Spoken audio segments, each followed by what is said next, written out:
రాష్ట్ర BRS party working president KT Rama Rao ఆదేశాల మేరకు కామారెడ్డి మాజీ శాసనసభ్యులు గంప గోవర్ధన్ మరియు జిల్లా పార్టీ అధ్యక్షులు ఎంకే ముజబుద్దీన్ సూచనల మేరకు ఈ రోజు కామారెడ్డి జిల్లా కేంద్రంలోని నిజాం సాగర్ చౌరస్తాలో బీఆర్ఎస్ పార్టీ కామారెడ్డి పట్టణ మండల పార్టీ శాఖ ఆధ్వర్యంలో రైతు నిరసన మరియు సీఎం రేవంత్ రెడ్డి దిష్టిబొమ్మ దహన కార్యక్రమం చేపట్టడం జరిగింది.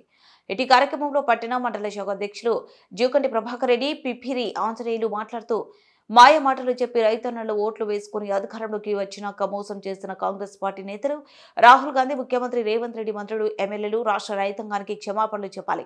కాంగ్రెస్ పార్టీ నాయకులు ప్రజాక్షేత్రంలో ముక్కు నేలకు రాయాలి. ఈ ప్రభుత్వ నిర్ణయంతో కాంగ్రెస్ పార్టీ అంటేనే మోసం, దగా, నయవంచన అని మరోసారి రుజువైంది. రైతులను నెట్టెంట ముంచిన కాంగ్రెస్ పార్టీని ప్రజలు క్షమించరు. ఇప్పటికైనా రాష్ట్ర ప్రభుత్వం ఇచ్చిన మాట మేరకు ప్రతి ఒక్క రైతన్నకు ఎకరానికి 15,000 చొప్పున రైతు భరోసాను అమలు చేయాల్సిందే అని మాట్లాడారు.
దూరం ఉండే